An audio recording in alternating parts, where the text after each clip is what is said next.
Illinois Stories is brought to you by the Corporation for Public Broadcasting, Illinois Arts Council Agency, and by the support of viewers like you.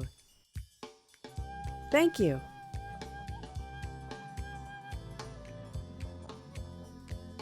Hello, welcome to Illinois Stories. I'm Mark McDonald in Benton at the Franklin County Historic Jail Museum. And over my shoulder, you see the replica of the gallows where the infamous gangster Charlie Birger was hanged. He was the last legally hanged person in Illinois, and for that reason, this building still exists. And there's a lot more to this building than just the jail and the gallows.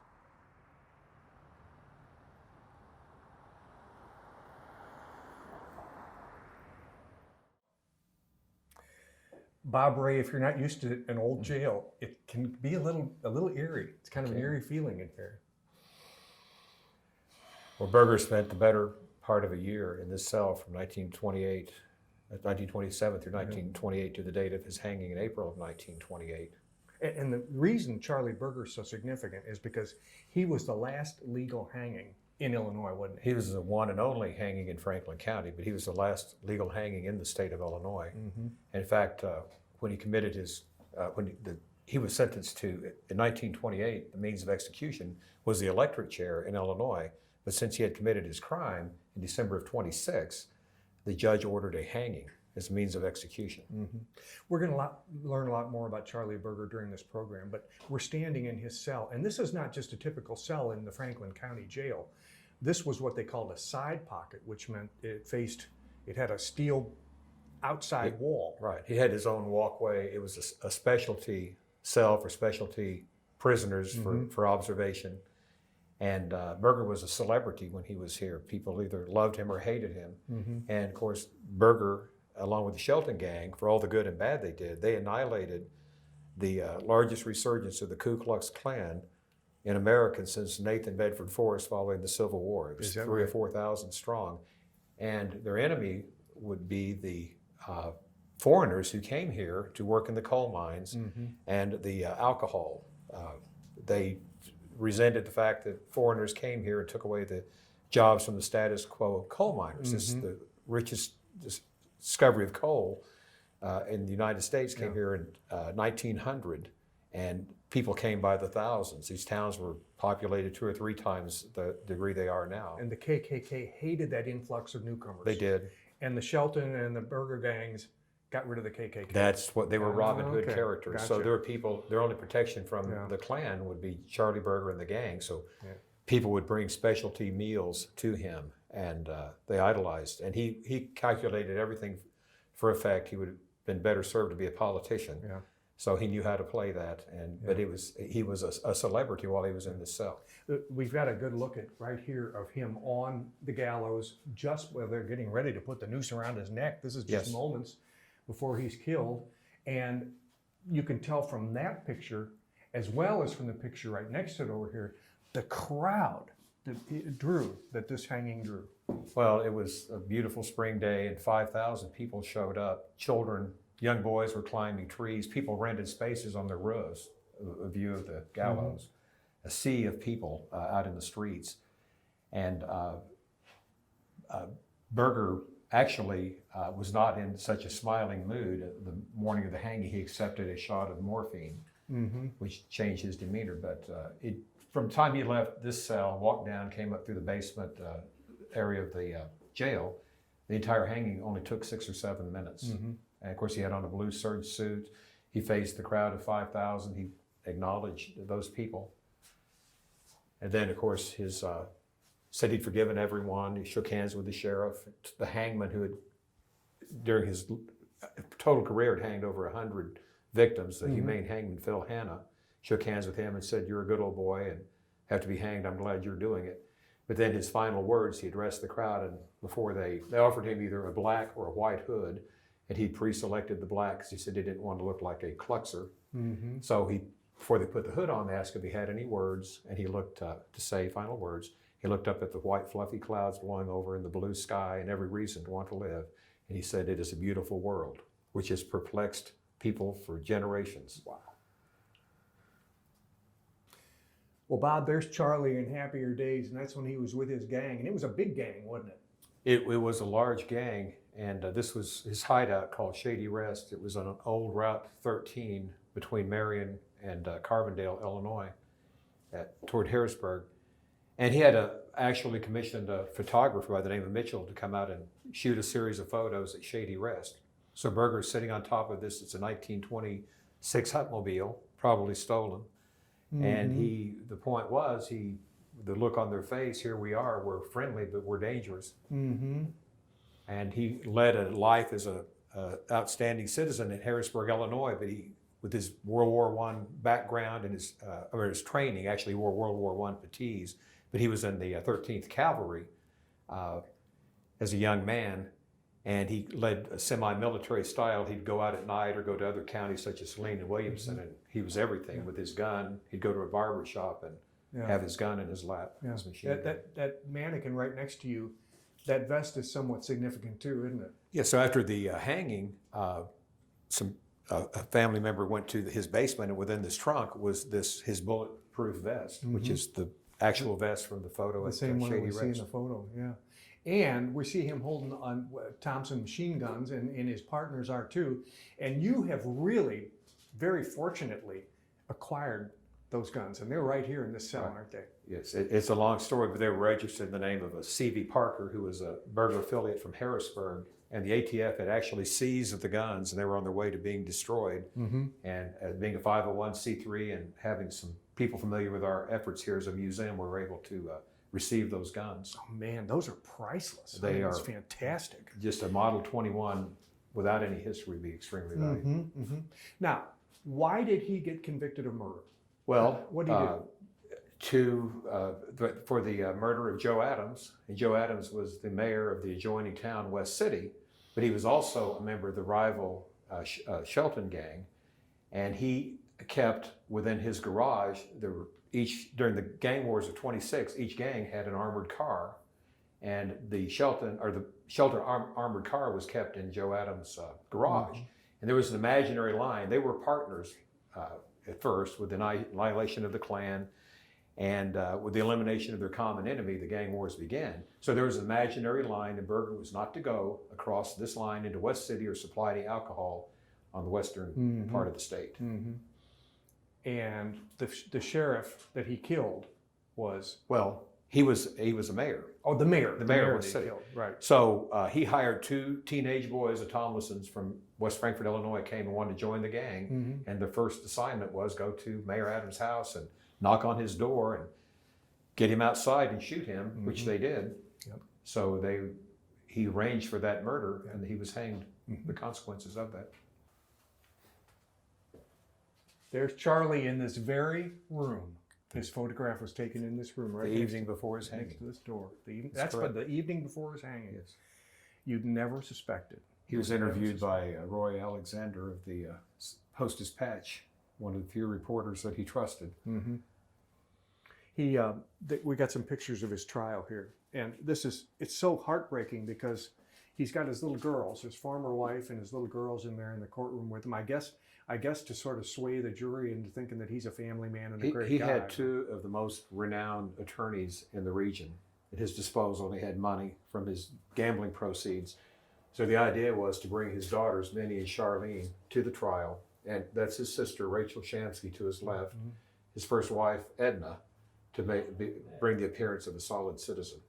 Again, everything calculated for effect. We're in the room where the jail caretaker, or the jail keeper, I guess, would live or stay. Yes. And this is where you have the book of where you check in the prisoners. I'm going to get on this side over here and see if we can. This book is housed. This was a phone booth that was the source of communication from the courthouse that Birger was tried in. So many calls were made from it. But this is the book, the jailer entry book. And what's interesting is Charlie Birger, male, age 48. He's the fifth name down. That's right. Yeah. And he was jailed for the murder of, brought in by Sheriff Pritchard, the murder of Joe Adams.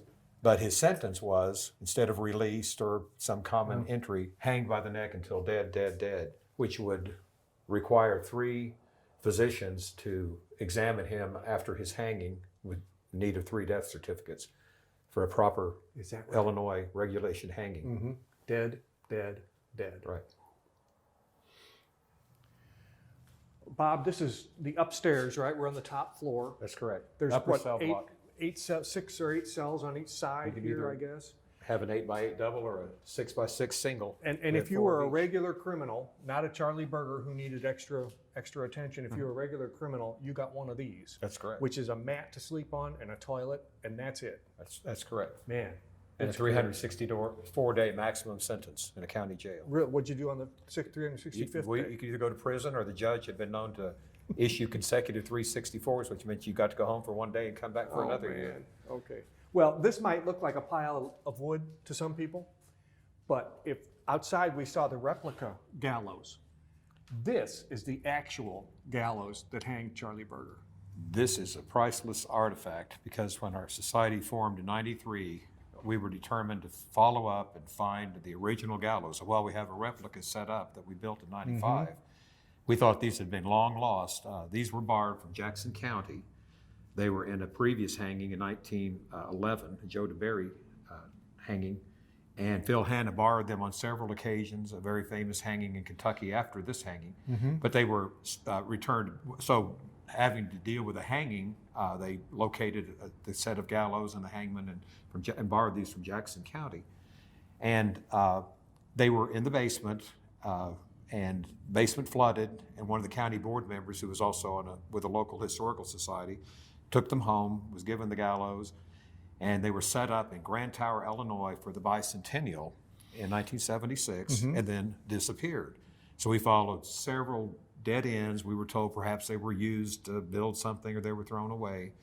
And we received a call in May of 2013, and they were told they were in a barn, being ready to be perhaps flooded, and we could retrieve them, and they wanted to donate them to the Historical Society, and there they were. Wow. It's a genuine Geraldo story. They were tucked away in And is that the actual rope too? No, it was a rope that was with it, and since these were constructed, I was told that each county or each borrower usually constructed their own steps, which were not part of it. Okay. The original trap door is in the White County Museum that Phil Hanna had donated to them.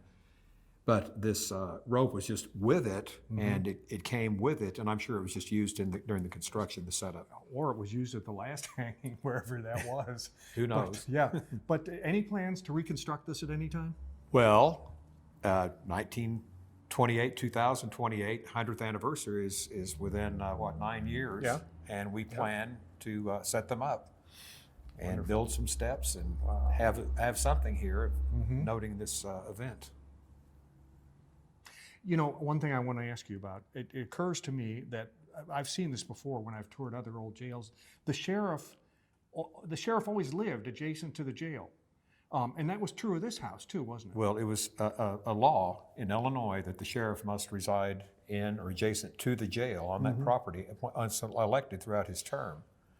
So every 4 years, or depending on the sheriff's reelected, a new set of furniture would come in and a new family. So that held until, it was either 70 or 71, and it was no longer a requirement. So the sheriff's quarters became a county offices at that time. So that home is still part of this museum. It is, it's attached. In fact, that's where you enter. So let's go take a look at that. Okay. Bob, if you come in the front door, you're likely to, first you go through a little office and area that you have here, but you're likely to end up first in what the sheriff would have had called the dining room. This would have been the dining room for the various families who occupied with the sheriff. Yeah. You use it as an exhibit space because Yes, you've got so much cool stuff here with the Birger gang that this really is a good place to get started. We do. So this is a basket. When, of course, when Joe Adams was killed in December 26th, the coroner used this very basket to transport his body back to his office for examination. And then we have the Birger armored car and the Shelton armored car. The Birger armored car was a Lincoln, and the Sheltons had an oil tank. I just think it's fascinating that that's the actual basket that they transported the corpse in. Yes. The corpse for which he was convicted and hanged. Yes. Let's go into the kitchen.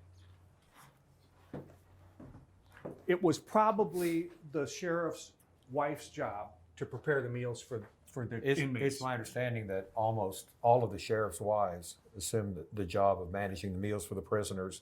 And I know in the 50s, the going rate was about 65 cents per meal. Of course, they had the fixed cost of the food. And they would have trustees help them, and they would prepare the meals here, and semi-commercial kitchen in the back. And they have a set of bars, and they would hand the square trays to the trustees who would feed the prisoners. I see. There's security there, but it does make you wonder, doesn't it, how secure the sheriff's family must have felt with this traffic going on? Well, many of the families have visited, and they say you get used to it. And most of the people behind bars were for petty theft or drunkenness, and with the exception of Birger, there were some hardened criminals, but they felt relatively safe. It was a noisy place and a lot of activity throughout the night. And probably, I would guess that the sheriff's wife said, "Oh, you're not going to run for election again, are you? We really want to get a regular house." Well, but with the sheriff's wife making arguably more money than the sheriff, I'm told, for the preparation. Meals. Right, it was really beneficial Somewhat to live here and prepare those meals. And you got a house free, right? You didn't have to pay I imagine they didn't have to pay rent, so no, that worked out pretty good. It was. Bob, back in 1963, George looked a little geeky. He did. But he was on the verge of world stardom. He was the most iconic figures of the past century. So who would know it? In 1963, before they were famous, George had a sister living in Benton, Louise Harrison Caldwell, who was married to a mining engineer who worked for Freeman International Coal Company in West Frankfort, 7 miles to our south. So George came for a holiday. He came with his brother Peter. Ringo almost came with him. Holiday meaning a vacation. He stayed for a fortnight, which is, let's call that 2 weeks. Sure. So he was so famous in England, they'd had to leave Liverpool, and they were living in apartments in London. And 2 weeks after his visit, he performed before the Queen of England. The Beatles did. But they were told that their music would never sell in the United States.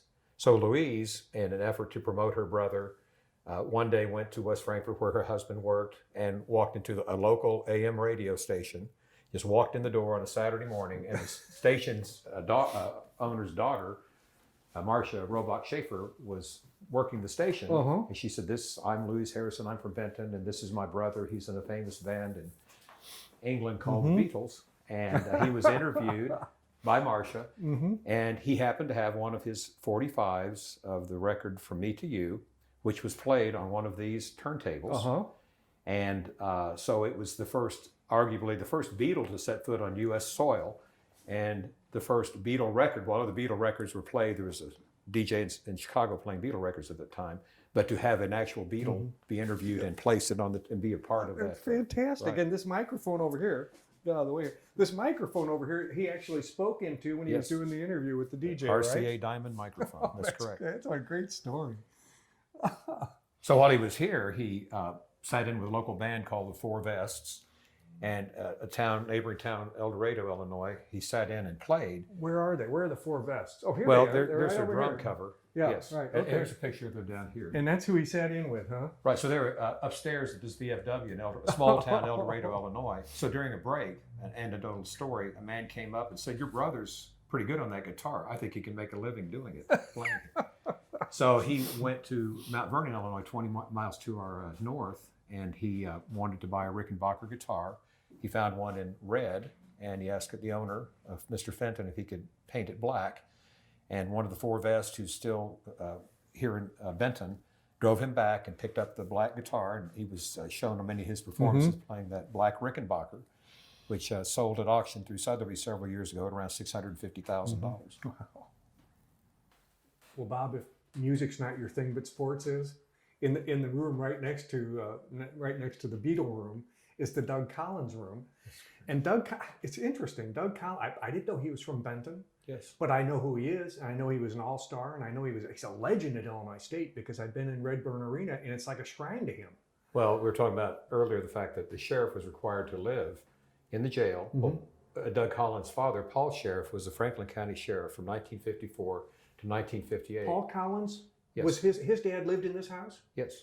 So Doug, this was Doug's bedroom. We're standing in Doug Collins' bedroom. And so now it's really, it's dedicated to him. Right. And that's amazing. He used to live in this room. He was just a little boy, but the 72 Olympics come to mind, his career with the Sixers, making what he does today is Broadcasting Hall of Fame, and Yeah.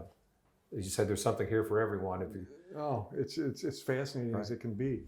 And I love this warm-up suit that he wore for the 76ers. And, you know, he was not all that tall, but it sure looks tall. That suit sure looks tall, doesn't it? yeah, it does. Oh, man. And of course, Benton was also the home of John Malkovich, actor John Malkovich. And they were both grew up in the same neighborhood. Mm-hmm. Mm-hmm.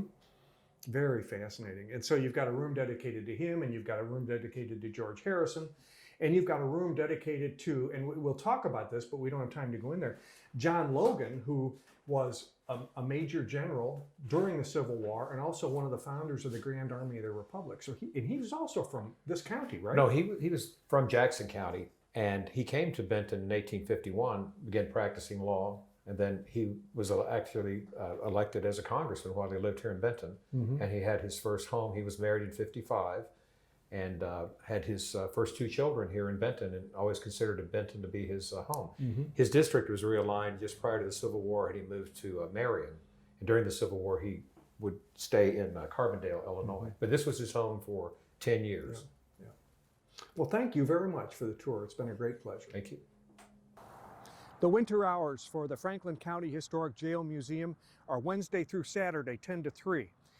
The hours expand in good weather. There is an admission. With another Illinois story in Benton, I'm Mark McDonald. Thanks for watching.